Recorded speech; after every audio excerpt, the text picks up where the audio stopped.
وہ لوگ اگر کسی وقت مالی طور پر کمزور بھی ہوں، دنیاوی طور پر غریب بھی ہوں، لیکن اللہ تعالیٰ انہیں سکون کی زندگی عطا کرتا ہے۔ صبر و شکر، قناعت، بردباری کی نعمتیں انہیں ملتی ہیں، کیوں کہ اپنے خالق کو پہچان گئے۔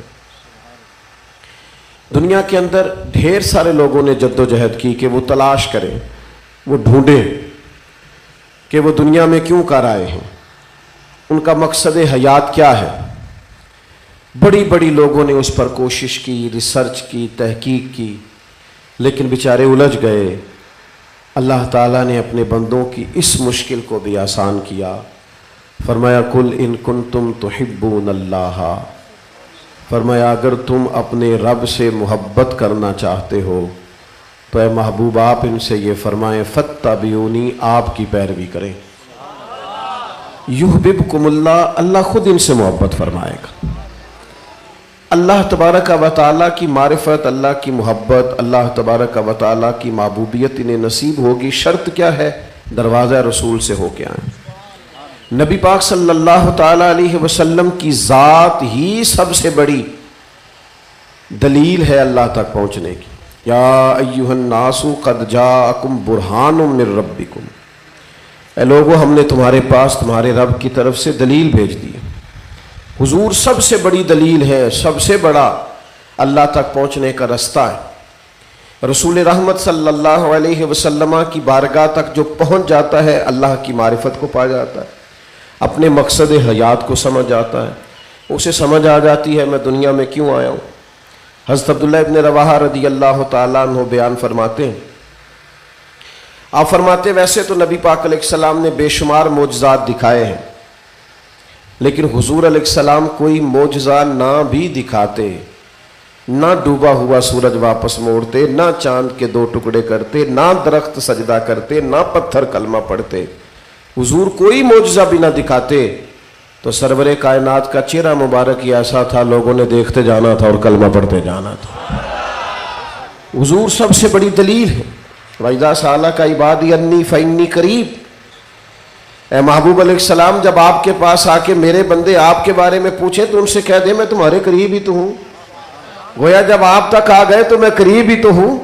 تو دوستو نبی پاک صلی اللہ تعالیٰ علیہ وسلم سب سے بڑی دلیل۔ آپ دیکھیے لوگ کرتے کیا ہیں، جب بھی بحث کا دروازہ کھولیں گے، جب بھی عقائد بگاڑیں گے، وہ سرور کائنات کی وجہ سے معاذ اللہ کبھی حضور کے علم شریف پر اعتراض کریں گے، اختیارات مبارکہ پر اعتراض کریں گے، کبھی کسی بات کو موضوع بحث بنائیں گے، کبھی کسی، اس لیے کہ جب دلیل لوگوں کی سمجھ میں نہیں آتی تو پھر دعویٰ بھی سمجھ میں، حضور جو کہ دلیل ہے۔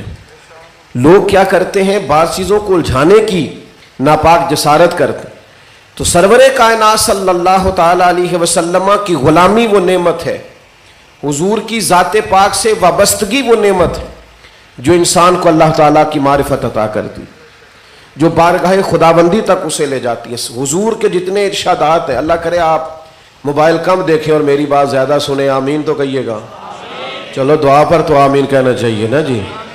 بہت سارے لوگ جب ویڈیو بنا رہے ہوتے ہیں نا محفلوں میں، تو میرا دل کرتا ہے ان سے کہہ دوں کہ یار تو ہم تو ویڈیو چاہیے سی، وہی کل چھڑنی چاہیے سی، ہم تو آپ سے بات کرنے آئے تھے اور آپ سارے موبائل دیکھ رہے ہیں۔ اللہ تعالیٰ جزائے خیر دے۔ سنیں جی، بس ٹھیک ہے جی، یہ یہاں سے تھوڑا سا ہو گیا، کوئی نہیں، یہ مشینیں ہیں اوپر نیچے ہو ہی جاتی ہیں، آپ توجہ رکھیں میری بات پر۔ کرنے کا کام یہ ہے کہ نبی پاک علیہ السلام کی ذات کے ساتھ کامل وابستگی اختیار کی جائے۔ حضور علیہ السلام کے جتنے ارشادات ہیں ان کو اگر گہری نظر سے دیکھا جائے تو وہ معرفت الہی کا رستہ کھولتے ہیں، انسان کو اس کی حقیقت سے آشنا کرتے ہیں، اللہ کے قرب کی طرف انسان کو بڑھاتے ہیں، اور حضور کا اسوہ حسنہ، نبی پاک کی سنت، حضور کا طریقہ مبارکہ، اس پر جب عمل کیا جاتا ہے اس وقت بھی انسان اللہ کی معرفت کی طرف بڑھتا ہے، اسے حقیقت کی سمجھ آتی، اصل کا سفر کرتا ہے، اسے سمجھ آتی ہے کہ اس دنیا کو بنانے کا، اس دنیا کو سجانے کا مالک کریم کا مقصد کیا ہے۔ لیکن بات کو بغور سمجھنا پڑے گا، اسوہ حسنہ میں بڑی وسعت ہے، حضور کی سنت میں بڑی وسعت ہے۔ ہم لوگوں نے نا 2-4 چیزوں کو سنت سمجھا ہے. داڑھی رکھنا، پگڑی باندھنا، مسواک کرنا، سفید لباس پہننا، بالکل ٹھیک ہے، یہ بڑی عظیم سنت ہے. ان میں سے ہر ایک چیز ایسی ہے جو زینت ہے، جو خوبصورتی ہے، جو سرور کائنات کے قریب لے جاتی ہے بندے کو. لیکن صرف یہی 2-4-5 سنتیں نہیں. آپ بات کو سمجھیں. حضور کی وہ ادا جو سب سے پہلے مشہور ہوئی تھی اور جس سے لوگوں کو سب سے پہلے نبی کریم کا تعارف ہوا تھا، وہ تو سچ بولنا ہے، وہ تو دیانتداری اختیار کرنا ہے، صادق اور امین ہونا. یہ سب سے پہلی ادا حضور کی لوگوں کے سامنے آئی. اور نبی کریم کے مخالفین بھی حضور کی جس بات کی تائید کرتے تھے، تعریف کرتے تھے، وہ یہ تھا کہ بھئی بات سچی کرتے ہیں. ان کی گفتگو کے اندر کسی جگہ کوئی کمزوری نہیں. ہم نے آج جو مزاج پایا ہے، جو ماحول پایا ہے، اب تو خیر لوگوں نے جھوٹ کا نام ہی بدل دیا ہے. اب نہیں لوگ جھوٹ بولتے. اب لوگ کہتے ہیں میں نے بہانہ کر دیا تھا. یہ آپ نے جھوٹ بولا تھا، صاف صاف بات ہے. آپ اس کا نام بدل رہے ہیں. اب بہانہ کیا ہوتا ہے؟ آپ نے خلاف واقعہ بات کی تھی. سچائی، معیار، یہ کیا کرتا ہے؟ یہ انسان کو مضبوط کر دیتا ہے. آپ طاقتور ہو جاتے ہیں. آپ بڑے سے بڑے کسی بزنس مین سے ملاقات کریں جو دنیا کے کئی ممالک کے اندر اپنی بزنس کی شاخیں رکھتا ہے، اس سے ملیں، اس سے پوچھیں کہ آپ کی کامیابی کا راز کیا ہے. کیا بہت زیادہ انویسٹمنٹ کی ہے مارکیٹ کے اندر؟ کیا آپ نے انتخاب اس چیز کا کیا ہے جو بکتی زیادہ ہے، خریدی زیادہ جاتی ہے؟ نہیں. بہت بڑے بڑے بزنس مینوں کی زندگیاں پڑھ کے دیکھیں، وہ آپ کو بتائیں گے کہ ہم مارکیٹ میں اس لیے کامیاب ہیں کہ ہم پر اعتبار کیا جاتا ہے، ہماری کمپنی کو معیاری جانا جاتا ہے کہ یہ جو بتاتے ہیں وہی دیتے ہیں، جو کہتے ہیں وہی کرتے ہیں. ہمارے ہاں تو اب یہ حال ہے بھائی، بیوی شوہر سے کہہ رہی ہوتی ہے کہ پیسے تھوڑے دیا کر، اگر لاہور جاتا ہے تو لاہور کا ہی بتا کے جایا کر، تو جھوٹ نہ بولا کر، تجھ پر سے جو اعتماد اٹھ گیا ہے نا. ماں کہہ رہی ہوتی ہے بیٹا تو تھوڑے دعوے کیا کر، لیکن اتنے کیا کر جس پر بندہ پورا اتر سکے. آپ تھوڑی باتیں کریں زندگی میں، تھوڑا کلام کریں، لیکن جو کہیں وہ درست کہیں، وہ حق اور سچ کہیں. صحیح بخاری میں موجود ہے، اور تمام کتب حدیث میں اور کتب سیرت میں الفاظ کے اختلاف کے ساتھ ایک ہی مفہوم کی یہ روایت تقریباً ہر جگہ موجود ہے. ابو سفیان کہتے ہیں جب نبی پاک صلی اللہ تعالی علیہ وسلم نے مختلف بادشاہوں کو خطوط لکھے، دعوت اسلام دی، تو شاہ روم کو بھی حضور نے خط لکھا. اس نے کہا کہ کوئی وزادار آدمی، کوئی تاجر، کوئی سردار آیا ہو نا اگر مکہ مکرمہ کا یہاں تجارت کی غرض سے، تو اسے میرے پاس لاؤ. حضرت ابو سفیان رضی اللہ تعالیٰ عنہ جو بعد میں اللہ نے توفیق دی مسلمان ہوئے، فرماتے ہیں کہ میں ان دنوں وہاں گیا ہوا تھا تجارت کے لیے، تو مجھے وہ لے گئے تو میرے وہی خیالات تھے اس وقت جو کسی مخالف کے ہوتے ہیں. بادشاہ نے مجھ سے سوال جواب کیے، تو جب آپ مخالف گروہ میں ہوتے ہیں تو پھر آپ کو میٹھی بات تو نہیں کرتے، کوئی حق میں گفتگو تو نہیں کرتے، پھر آپ کا لب و لہجہ وہ تو نہیں ہوتا جو ایک محبت کرنے والے کا ہوتا ہے. ابو سفیان کہتے ہیں اس نے ڈھیروں سوال کیے، میں نے جوابات دیے. اس نے یہ بھی پوچھا آپ کا رشتہ کیا ہے؟ میں نے کہا میں رشتے میں چچا ہوتا ہوں. بہت ساری باتوں کے بعد ابو سفیان نے ایک سوال پوچھا. نوجوانوں آپ کی توجہ ہے میری بات پر. ابو سفیان کہتے ہیں وہ بادشاہ مجھ سے پوچھنے لگا یہ بتائیے کہ جس محبوب علیہ السلام نے دعوی نبوت کیا ہے، کیا کبھی انہوں نے جھوٹ بھی بولا ہے؟ ابو سفیان کہتے ہیں میں تھوڑی دیر سناٹے میں آ گیا، کیونکہ میں مخالف گروہ میں تھا. بادشاہ کے الفاظ پھر گونجے، سردار چپ کیوں کر کے بولتے کیوں نہیں؟ کیا کبھی زندگی میں اس محبوب نے جھوٹ بھی بولا ہے؟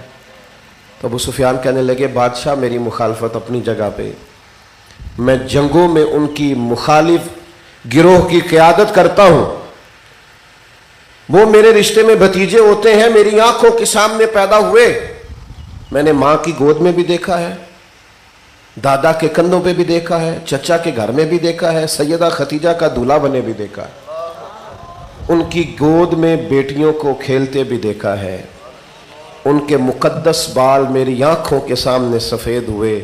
مخالفت اپنی جگہ پہ، پر اس محبوب کی زبان سے جو بھی نکلتا ہے حق اور سچ ہی نکلتا ہے.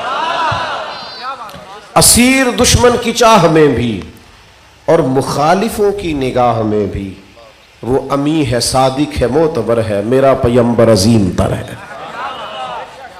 پھر میں جھوٹ نہیں کبھی بولا. تو کہتے ہیں باتیں ختم ہو گئیں، بادشاہ اٹھ کے جانے لگا. تو میں نے کہا کسی رزلٹ کا اعلان بھی تو کرو نا، اتنے سوال اتنے جواب، تو کوئی نتیجہ بھی تو نکالو، کوئی رزلٹ بھی اناؤنس کرو. تو بادشاہ کہنے لگا نتیجہ تو نکل آیا ہے. میں نے کہا وہ کیا؟ تو کہنے لگا جس بندے نے کبھی بندوں سے جھوٹ نہیں بولا وہ یہ جھوٹ کیوں بولے گا کہ میں اللہ کا رسول بن کے آیا. یہ صداقت، یہ سچائی، یہ معرفت الہی کے رستے پہ ڈالتی ہے کہ یہ سارا سودا ہی کھرا ہے. آپ سچ بولیں گے سچے رب تک پہنچ جائیں گے، سچ بولیں گے اس کی معرفت کا رستہ نصیب ہو جائے گا. لیکن اگر انسان کا مزاج، اچھا ایک اور بات بھی، ہم جب اس نے اخلاق بیان کرتے ہیں نا تو اس وقت بھی لوگوں کا خیال ہوتا ہے کہ شاید صرف میٹھا بولنا یہ اخلاق ہے. حالانکہ میٹھا تو بعض اوقات لوگ مطلب کے لیے بھی بولتے ہیں. آپ بہت بڑی دکان پہ چلے گئے اور اس کا سیل مین بڑے مہنگے وہاں سے سیلری پیکیجز لیتا ہے، بہت مہنگی اس کی تنخواہ ہے، لیکن آپ جتنی مرضی تلخ باتیں کریں وہ کبھی جواب میں آپ سے تلخ نہیں ہوتا، اس نے تنخواہ لینی ہے. آپ کہتے رہیں اس سے کہ تیرے پاس وہ سامان ہی نہیں جو مجھے چاہیے، وہ کہتا ہے جی میرے پاس پیچھے بھی پڑا ہے میں نکال کے لاتا ہوں. اور آپ نے کہا ہے ہی نہیں تیرے پاس، تو پھر بھی آپ کو ناراض نہیں کرے گا، کہے گا اگلے ہفتے آئیے گا، مال اور بھی آنا ہے. لیکن آپ کو کبھی بھی، تو مجھے بتائیے یہ اخلاق ہے ٹریننگ ہے؟ یہ ٹریننگ ہے. اخلاق تو یہ ہے کہ وہ آپ سے سچ بولے. اخلاق اور چیز ہے. حضرت قطب مدینہ رحمت اللہ تعالیٰ علیہ اخلاق بیان کرتے ہیں، فرماتے ہیں وہ مجھے مدینہ شریف کا تاجر نہیں بھولتا کہ میں صبح اس سے کچھ کپڑا خرید کے لایا تو شام کو درزی نے مجھے بتایا کہ اتنے میں آپ کا لباس نہیں بنے گا، کچھ گرا کپڑا اور درکار ہے. تو میں اسی تاجر کے پاس عصر کے بعد گیا، میں نے کہا یہ کچھ کپڑا اور دے دو. تو کہنے لگا سامنے والی دکان سے لے لیں. تو کہتے میں نے اسے کہا بھائی سامنے پڑا ہے، میں صبح لے کے گیا ہوں، تم دو. کیا زیادہ پیسے آ گئے؟ وہ کہنے لگا جناب مہربانی کریں سامنے والی دکان سے لے لیں. تو کہتے میں نے جب تھوڑا اصرار کیا کہ بھائی دو نا، جب سامنے پڑا اور تم ہی سے صبح لیا ہے. تو کہنے لگا حضرت بات یہ ہے کہ میں نے صبح سے کافی کپڑا بیچ لیا ہے، سامنے والے کی بکری بھی نہیں ہوئی. اس نے بھی تو سبزی لے جانی ہے نا گھر. بیٹا بیٹھ جاؤ، پیارے بیٹے بیٹھ جاؤ، پیچھے لوگ پریشان ہیں آپ کی وجہ سے، اللہ سلامت رکھے. فرمایا اس سے کچھ لے لو مال تاکہ وہ بھی گھر سبزی. تو یہ اخلاق ہے، یہ کردار ہے. سچ بولنا، دیانتداری کرنا، دوسروں کا خیال کرنا، یہ ہے وہ چیز جو معرفت الہی کے رستے پہ ڈالے گی. لیکن آپ کو صرف اپنی ذات سے تعلق ہو، صرف اپنے بارے میں سوچنا مقصود ہو، اپنی ذات کے خول سے بندہ باہر ہی نہ آئے، ہر وقت اپنے آپ کو چمکانا، دکھانا، بتانا میں بھی ہوتا ہوں، یہ میرا نام ہے، یہ میرا تعارف ہے، یہ میری شخصیت ہے. یہ چیز تو کمزور کر دیتی آدمی، اس کی زندگی سے روحانیت لے جاتی، اسے مشین سا بنا دیتی ہے. تو بھائیوں، نبی پاک صلی اللہ تعالی علیہ وسلم کا حقیقی اسوہ حسنہ، حقیقی وہ اپنانے سے اللہ کی معرفت نصیب ہوتی ہے. اس طرح مسواک لے کے دانت صاف کرنا حضور کی بڑی عظیم سنت ہے نا. دل صاف رکھنا بھی حضور کی سنت ہے. دل صاف رکھنا بھی، آئے ہائے، پاک ہوئے تے پاک ہی ملدا ہی، تے بنا پاکوں پاک نہیں ملدا. سارے جسم دے دھون دے نالوں اکو تولا ٹکڑا دل دا. یہ بھی حضور کی سنت ہے. ترمذی میں حدیث ہے، حضرت انس بن مالک رضی اللہ تعالیٰ عنہ راوی ہیں. نبی کریم صلی اللہ تعالیٰ علیہ وسلم نے بیان فرمایا، کریم فرمانے لگے اے انس، اے میرے بیٹے، آپ سے ہو سکے تو صبح اس حال میں کریں کہ آپ کے دل میں کسی کا بغض نہ ہو. حضور فرمانے لگے یہ میری سنت ہے، یہ میری ادا ہے، یہ میری سنت. دل کو کشادہ رکھیں سوائے بدعقیدہ، بد مذہب، بے دین کے. آپ اہل ایمان کے لیے اپنے سینوں کو کشادہ رکھیں، گنجائش رکھیں.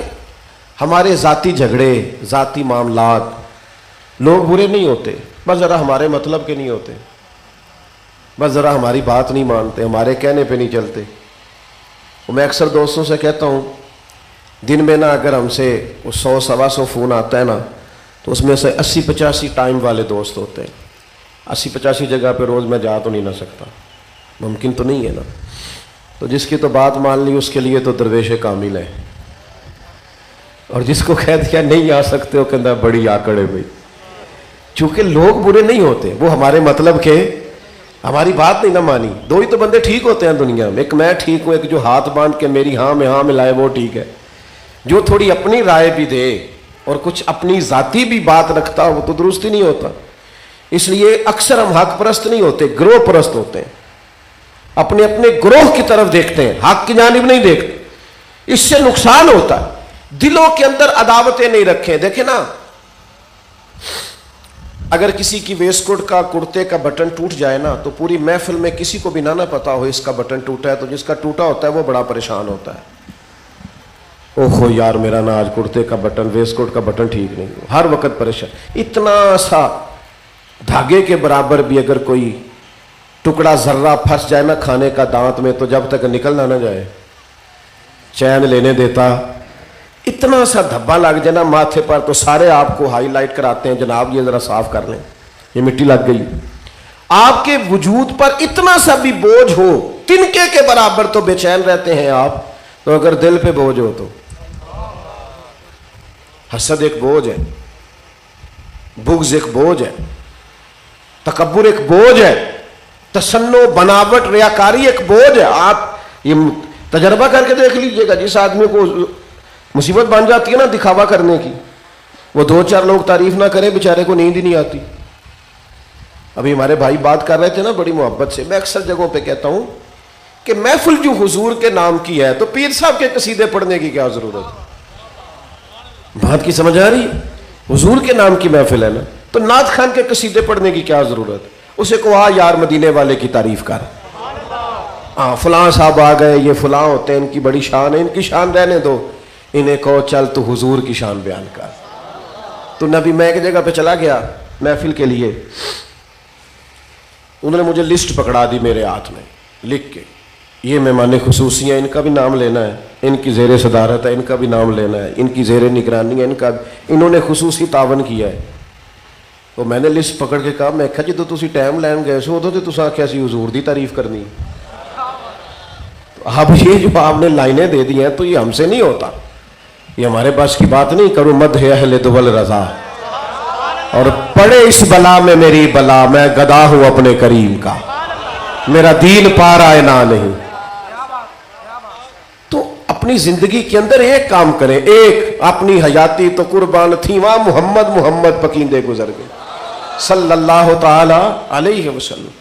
تو میرے عزیز یاد رکھیے گا, جس کو تسنو کی عادت ہو جاتی ہے, اس سیاسی سماجی فلاحی آدمی کو عادت نہیں پڑ جاتی اسٹیج پہ بیٹھنے کی, وہ چاہے کسی سے ادھار ٹوپی لے کے بیٹھے, وہ پھر اگر بیچارے کو نیچے بیٹھنا پڑ جائے نا تو اس کو مصیبت بنی ہوئی ہوتی ہے. وہ گردن اونچی کر کر کے دکھا رہا ہوتا ہے کہ میں آ بھی گیا تو اعلان ہی نہیں کیتا, میں پہنچ گیا ہوں. تو کچھ عادتیں بگاڑنے والوں نے بھی عادتیں بگاڑ رکھی ہوتی ہیں, اس میں بھی خرابی پیدا ہوتی ہے. تو اچھی طرح سمجھیے گا کہ یہ تکبر ہو, یہ حسد ہو, یہ بغض ہو, یہ کیا کرتا ہے؟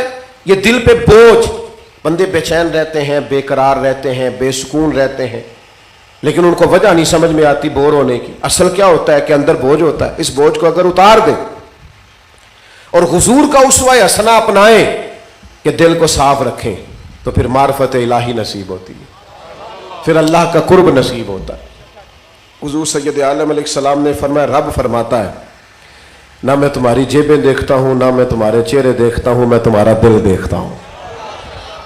اللہ کی نظر رحمت ہوتی ہے, شرط یہ ہے کہ دل صاف ہو. کیا کہا تھا حضرت سلطان صاحب نے؟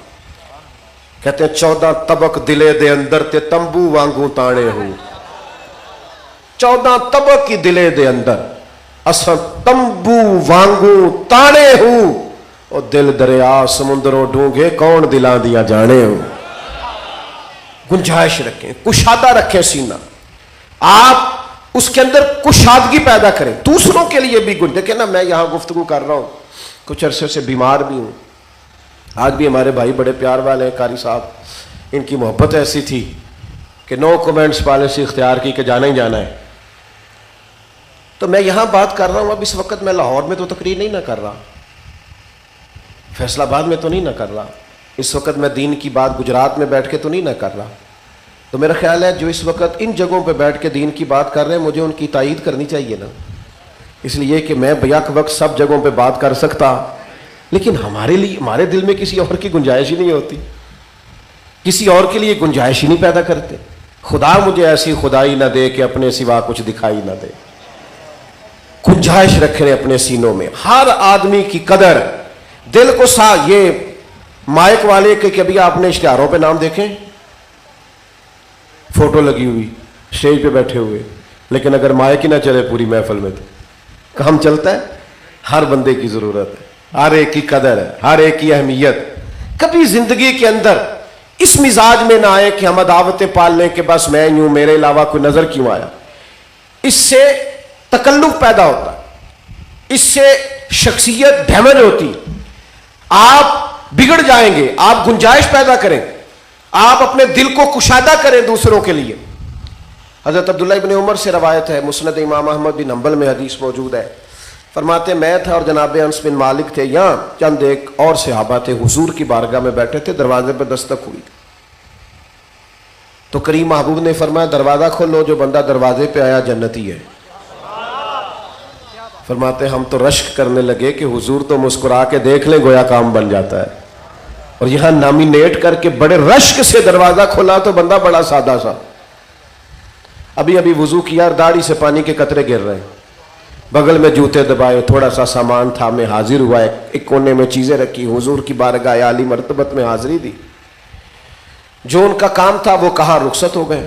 کہتے ناز کرتے رہے ہم ساری رات، یار کیا مقدر ہے جسے حضور جنتی کہیں، کیا نصیب ہے، کیا اس شخص نے عروج پایا. چلتا پھرتا دنیا کے اندر ایک شاہکار شخصیت ہے اس آدمی کی. ارشاد فرماتے دوسرا دن تھا، حسن اتفاق کے ہم وہیں بیٹھے تھے، پھر دستک ہوئی دروازے پہ. حضور نے فرمایا کھولو بھی دروازہ جنتی آیا ہے. ہم گویا ہم تو سمجھ رہے تھے کسی اور کے نصیب جاگے، لیکن دروازہ کھولا تو وہی بندہ تھا جو کل آیا تھا. اور ناز کرنے لگے، وہی اس کے معمولات، کچھ دیر حاضری دی، رخصت ہوا. تیسرا دن پھر آیا. یہ دیکھو کمال کی بات، جب وہ نوازنے پہ آئے. فرماتے تیسرا دن تھا، وہیں بیٹھے تھے، دستک ہوئی دروازے پہ، فرمایا کھولو بھائی جنتی آ گیا ہے. کہتے ہیں وہی بندہ تیسرے دن آیا. حضرت عبداللہ رضی اللہ تعالیٰ عنہ فرماتے باقی لوگ تو چلے گئے، تو میں نا، اس نے جب اجازت لی تو میں بھی اجازت لے کے اس کے پیچھے ہو لیا، اور میں نے جا کے اس سے سلام لی، اور پھر میں نے کہا بھائی میرا دل کرتا ہے میں تیرا مہمان بنوں. اچھا بات ذرا انوکھی تھی. شارحین فرماتے ہیں انوکھی میں 2-3 گلیاں چھوڑ کے کسی کا گھر ہو وہ کہے تیرا مہمان بننا ہے تو تھوڑی انوکھی بات ہے نا. فرماتے ہیں میں 3 دن اور 3 راتیں اس بندے کے ساتھ رہا. میں دیکھنا چاہتا تھا کیا عمل کرتا ہے کہ حضور نے 3 دفعہ جنت کی بشارت عطا فرمائی. میں پانا چاہتا تھا، ڈھونڈنا چاہتا تھا، وہاں تک رسائی چاہتا تھا. جیسے ہمارے ہاں آج کل رواج نہیں، بندے پتہ کرتے ہیں فلانا کاروبار بڑا چل رہا ہے لہذا سارے وہی شروع کر لو. ہر بندہ پھر وہی شروع کر لیتا ہے، اس میں پیسے زیادہ ہے، فلانے کا بھی چل گیا، فلانے کا بھی، لہذا یہی کرو.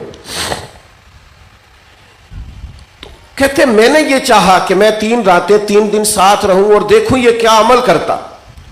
فرماتے میں 3 دن اور 3 راتیں اس کے ساتھ رہا، میں نے کوئی خاص عمل نہیں دیکھا. عشاء کی نماز وہ جماعت سے پڑھتے اور فجر کی نماز تک وہ سوئے رہتے، فجر اٹھ کے جماعت سے پڑھتے. میں تو تہجد بھی پڑھتا تھا. ہاں جب وہ کروٹیں لیتے رات کو تو اللہ کا ذکر کرتے. فرماتے میں دن بھر ان کے ساتھ رہتا، وہ تو بڑا کم صدقہ دیتے تھے، میں تو ان سے زیادہ خیرات کرتا تھا. میں وہ چیز، وہ خاص بات، وہ اس خاص نقطے تک پہنچ نہیں سکا جس کی بنیاد پر رسول رحمت علیہ السلام نے 3 مرتبہ جنت کی بشارت دی. فرمانے لگے میں جب رخصت ہونے لگا تو میں نے اس سے کہا یار مجھے کوئی ضرورت نہیں تھی تیرے ہاں رکنے کی، تو وہ خوش بخت انسان ہے کہ جس سے 3 دفعہ نبی پاک علیہ السلام نے جنت کی بشارت دی. میں چاہتا تھا میں رسائی پاؤں اس چیز کی طرف، میں ڈھونڈوں وہ نقطہ جس کی بنیاد پر تیرے اوپر یہ رحمت ہوئی. تو صحابی فرمانے لگے جناب وہی ہے جو آپ نے دیکھ لیا ہے. حضرت عبداللہ ابن عمر فرمانے لگے جناب کوئی خاص بات تو ہوگی. تھوڑی دیر گردن جھکائی اور پھر فرمانے لگے ایک چیز ہے. ادھر دیکھنا میری طرف. ایک چیز ہے. کہا وہ کیا؟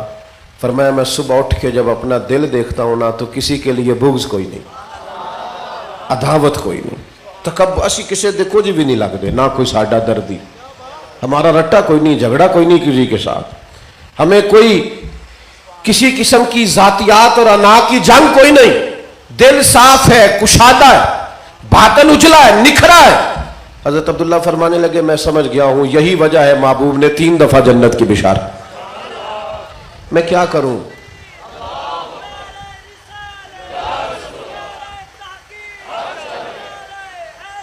بھائی یاد رکھیے گا اور سمجھیے گا,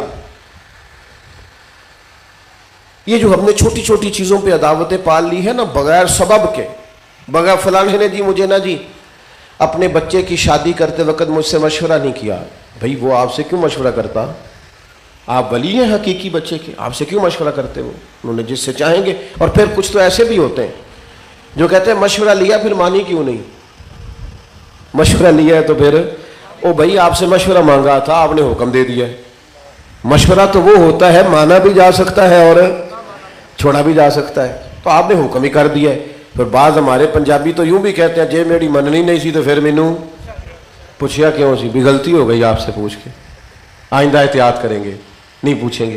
اللہ کے بندو اتنی سی بات پہ عداوت پیدا کر لی, ذرا سی بات پہ بگڑ جانا, ذرا سی بات پہ ناراض ہو جانا, اور ہم رہتے ہی ناراض لوگوں کے درمیان ہے, لہٰذا ہم نے بھی ناراض ہی رہنا شروع کر دیا. ہمارے ملک میں آپ کسی بندے سے بھی پوچھ لیں وہ ناراض ہے, کوئی کسی سے ناراض ہے اور کوئی بس ناراض لوگوں کے بیچ رہتے ہیں, لہذا ہم بھی تھوڑے ناراض ہی ہیں. ہر وقت شکوہ, مجھے کہیں جانا تھا, سفر تھا, کچھ دوست تشریف لے آتے ہیں نا محبت سے تو وہ جاتے بھی نہیں, پیار سے جو آئے ہوتے ہیں آپ بھیج بھی نہیں سکتے.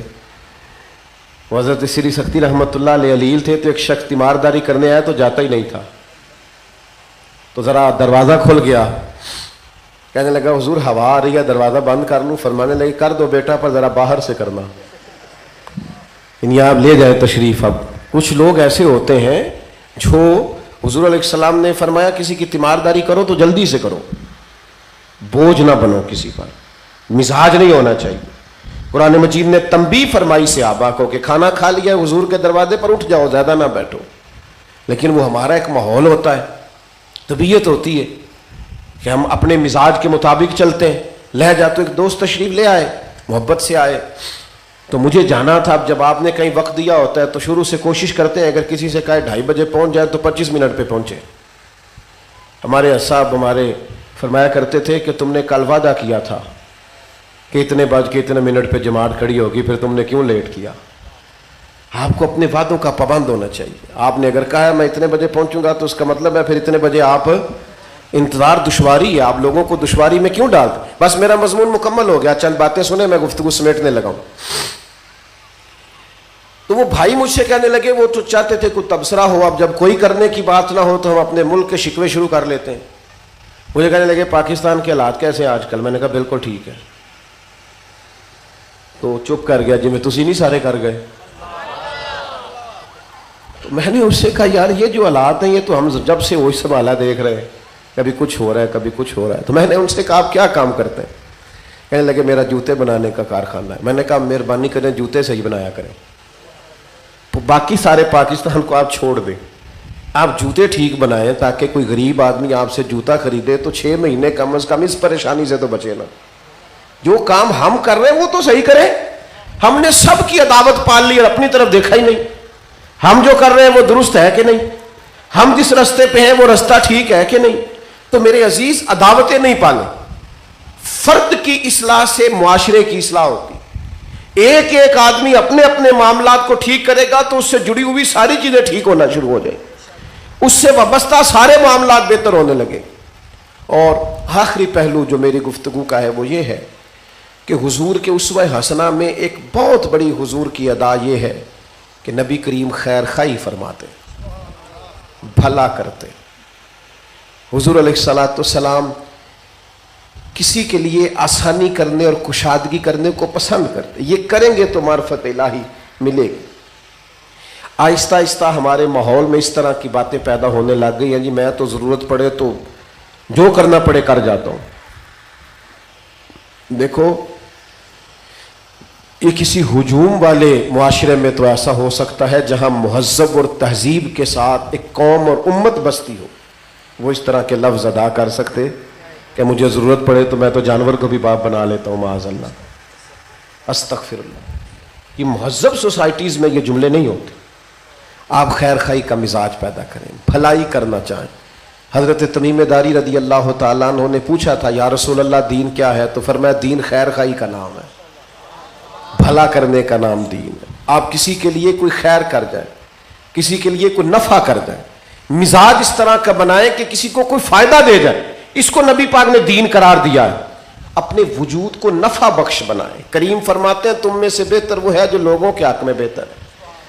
آپ اگر گھنا درخت ہیں تو پھر چھاؤں میں بڑے لوگ بیٹھیں گے، لیکن اگر آپ کا مزاج ایسا نہیں. محمود غزنوی گزر رہے تھے تو ایک نہایت ضعیف العمر آدمی کو درخت لگاتے دیکھا، بوڑھے بزرگ ہیں، ہاتھوں پہ راشا تاری، کانپتے ہیں ہاتھ، اور زمین کھود رہے ہیں، درخت لگا رہے ہیں. تو محمود نے دور سے دیکھا تو بزرگوں کی ادا بڑی دل کو بھائی. قریب جا کے کہنے لگے السلام علیکم بزرگوں، آپ کی جو عمر ہے نا وہ وہاں تک پہنچ گئی ہے کہ نہ تو آپ اس درخت کی چھاؤں میں بیٹھ سکیں گے نہ پھل کھا سکیں گے، اتنی مشقت کیوں کر رہے ہیں؟ تو بزرگ کہنے لگے میں نہ بھی پھل کھاؤں گا تو کوئی مسافر تو کھائے گا نا، میں نہ بھی چھاؤں میں بیٹھوں گا تو کوئی راہگیر تو بیٹھے گا نا، چلو میں نہ بیٹھوں گا تو پوتے نواسے تو بیٹھیں گے نا، کسی کا تو بھلا ہوگا نا. محمود بڑے خوش ہوئے، اتنی اعلیٰ سوچ، لوگوں کے بھلے کی سوچ. محمود نے ایک تھیلی اشرفیوں کی دی، فرمایا رکھ لے تحفے میں. تو بزرگ لے کے بڑا ہی مسکرائے. بادشاہ نے کہا اتنا کیوں مسکراتے ہیں؟ کہنے لگے ابھی آپ نے کہا تھا کہ میں پھل کیسے کھاؤں گا، میں نے تو ابھی لگایا نہیں، میرے اللہ نے مجھے پھل دے بھی دیا ہے. ابھی تو لگایا نہیں، پھل آ گیا ہے، چھاؤں مل بھی گئی ہے. تو محمود اور خوش ہوئے، ایک تھیلی اور دی اشرفیوں کی. کہنے لگے بادشاہ میرا اخلاص دیکھ، لوگوں کی فصل میں سال میں ایک دفعہ پھل آتا ہے، میری میں 2 دفعہ آ گیا ہے. اس نے تیسری تھیلی بھی دی اشرفیوں کی. کوئی بھلے کا مزاج بنائے، کوئی خیر خائی کا ارادہ کرے، اس سے معرفت الہی ملے گی، جینے کا مقصد ہاتھ آئے. سب سے پہلی بات تو سچ بولیں تاکہ شخصیت مضبوط ہو، مزاج بنائے سچ بولنے، اور پھر اس کے فوراً بعد اپنے دل سے ہر قسم کی عداوتوں کو، بغض کو نکالیں تاکہ لوگوں کی طرف رجحان بڑھے، اور جب عداوتیں اور بغض نکل جائے تو پھر خیر خائی کی طبیعت پیدا کریں، تاکہ اللہ کی مخلوق کے بھلے کے لیے، ان کے سکون کے لیے، ان کی راحت کے لیے، ان کی آسانی اور کشادگی کے لیے ہم بھی اپنا کوئی کردار ادا کر سکیں. اور ہر بندہ اگر کوشش کرے تو وہ نفع کر سکتا ہے، وہ بھلا کر سکتا ہے. میں اور آپ تو اس خوبصورت دین کے ماننے والے ہیں جو رستے سے کانٹا اٹھانے پر بھی صدقے کا ثواب بیان کرتا ہے، جو راہ کشادہ کرنے پر بھی ثواب بیان کرتا ہے، جو دل خوش کرنے پر بھی اجر بیان کرتا ہے. اپنے آپ کو اس طرح کا بنائیں کہ ہم حضور کے اسوہ نور کی اس خاص خوبصورتی تک پہنچ سکیں جو ہمیں معرفت الہی تک لے کے جائے. اپنے اندر یہ خوبصورتی لائیں. اللہ کے حضور دعا کرتا ہوں جو کہہ سکا ہوں اللہ قبول فرما لے. بات کرتے کہیں بھول گیا ہوں تو اللہ تعالیٰ مجھے معاف فرمائے.